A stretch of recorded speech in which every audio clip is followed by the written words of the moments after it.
Hello there, Star Wars toy fans. This is Jim. Thanks again for stopping by my channel. Well, you get an action figure video, but unfortunately it's not from Return of the Jedi. You see, I just got Wave 2 of the Mandalorian figures in, and I was comparing Wave 1 with Wave 2 and taking some photos for inventory, and I thought, you know, this would be a great time to do a video on this. So, pictured in front of you, we have 4 vintage Kenner toys from my childhood, and then the 7 Mandalorian retro figures. If you watched my previous video on my philosophy, you know how much I love the retro figures, for a couple of reasons. Number one, it fits in with my vintage Kenner line, which it's supposed to. And number two, and this is a deal breaker for me, the holes in the feet fit the foot pegs of the vintage Kenner line. That was something I really liked when I was a kid, and so now these will fit not only on a display case, but also in the Millennium Falcon. They'll also fit on any of the play sets, so absolutely love that. Well, let's go ahead and take a look at the droids. So we'll first compare IG-11 to the vintage IG-88. Now, all of these retro figures, with the exception of Grogu, have 5 points of articulation. So the head turns, the arms go up and down, and the legs also move. And the neat thing about this is they fully sit. So if you want your guy to sit in a chair, boom, he can do that. Now, as far as sculpting goes, there's a lot of intricate detail on both IG-88 and IG-11. And you'll see there very similar type of markings. Hopefully the camera will zoom in enough or focus enough that you can see there the nice paint job that they did on the red. And of course the head does turn. My IG-88's head never did turn, and it just stiff. I never twisted it far, probably any further than maybe 5-10 degrees, because I had snapped Luke's head off when I was a kid, had to get another Luke, and learning from that decision, I did not move his head. So he has 4 points. Looking at the back side, you'll see there's a lot of similarities there as well. Now, he's got a couple cylinders in the back that IG-88 does not, but otherwise same arm sculpt, same foot sculpt, same leg sculpt. So it's really, really nicely done. Now, looking at the weapons, both come with a rifle and then the Imperial blaster. Now, there is a difference in the rifle. Not only color, that's like a no-brainer, but when you look at the barrel is a little bit different here. And then you'll also look at the scope, and the scope happens to be detached there just slightly.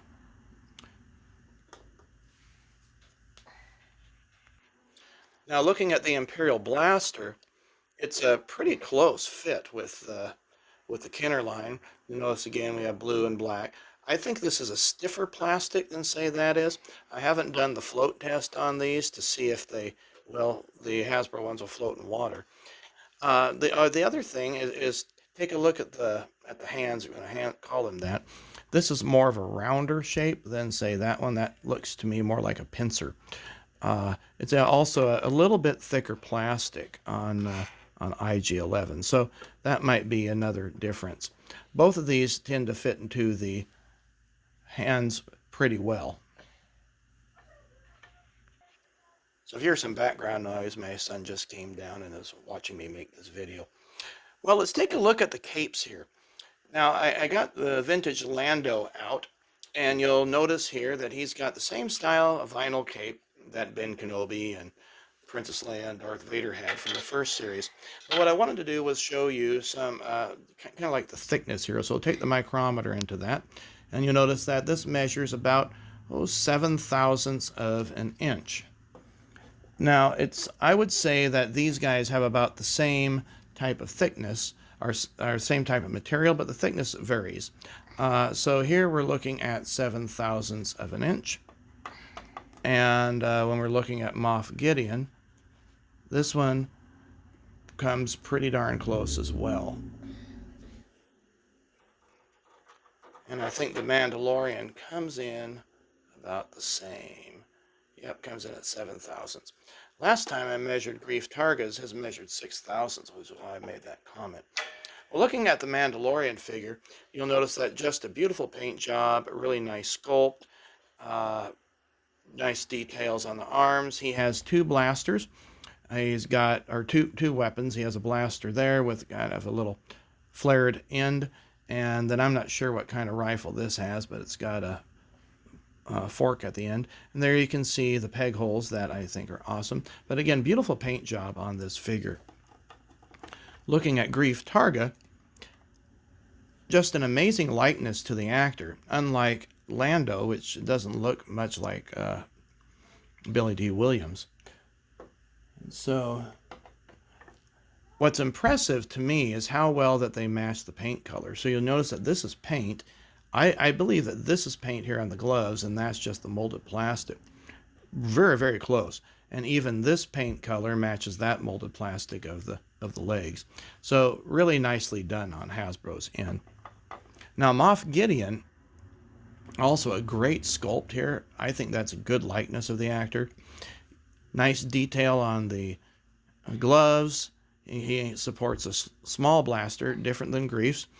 Really amazing detail here on the chest piece. You'll see all the paint there, almost kind of Vader-like. And then he happens to be holding the dark saber.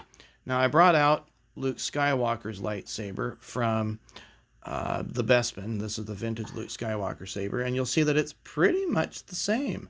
It's got the 3 dots there, maybe a slight difference on where the handle shield is, but otherwise Hasbro did a bang-up job on that. Now we'll take a look at Cara Dune once I get him placed in the foot peg. So Cara Dune here, real nice, nice detail on the figure. You can see the tattoo mark there. Not sure if that's a scratch or if that's a paint mark on the arm. So move around at facial likeness, sort of like Gina Carano, but not quite. The head does turn even with the hair and flared like that. She has 2 weapons. She has a small pistol, which is different than the Mandalorians, and then she has this rifle. And all the weapons fit pretty well in all of these characters' hands, really nicely. She grips that quite well and fit over the shoulder like so. Now, one of the things that I'd like to point out is compare that with the AT-AT. We've got a rescue ambulance going by. This is a much thicker, sturdier plastic than, say, the AT-AT one was. So I don't think that, if a kid were to play with this, it's very flexible. It's not going to break. And that's a good thing. Now, I don't know how many kids are going to actually find these in the stores, being that collectors slurp them up. But now, looking at the Ognaughts, well, here's the vintage Kenner Ognaught, and we'll do a height comparison here, and it measures about just a little over 2.5 inches, and Queel about the same height, even with the pilot's helmet on. Now, he's the one figure that doesn't hold the gun all that well. If I rotate it like so, you'll see it drops out, and that's because the hand's just too big. And but nice sculpt all the way around. Facial likeness, I think, is pretty close to, passes for an Ognaught. And look on the back side, and you'll see that he's got a little backpack that's sculpted in. And of course, like everybody else, he can fully sit. That's a cool thing. Now, finally, we'll end here with Grogu. And looking at the two, you'll see that he's about half the height as the vintage Yoda. He has only 3 points of articulation, so we have the hands and then the head. There is a foot peg hole at the bottom. He comes with a frog, though he really can't hold it all that well. It'll slip right out of the hand. Now his bassinet or cradle or whatever you want to call this thing has really come in 4 pieces. So you have the cover. You can look inside. You can see the detail there, just really black painted. Grogu can fit in there if you even stand, if you want to keep him there. And then this is detachable, and then as is the post to the base. That's pretty much it. My only complaint about this, I wish they had hinged it, so that way the piece would stay together. But otherwise, I think it's a great mold. Oops, there we go. Well, I hope you enjoyed this video. Please give it a thumbs up if you did. And if you're new to the channel, feel free to subscribe. We'd love to have you on board. Take care, and we'll see you on a future video, whether it be Return of the Jedi figures or possibly Wave 2 of the Mandalorian.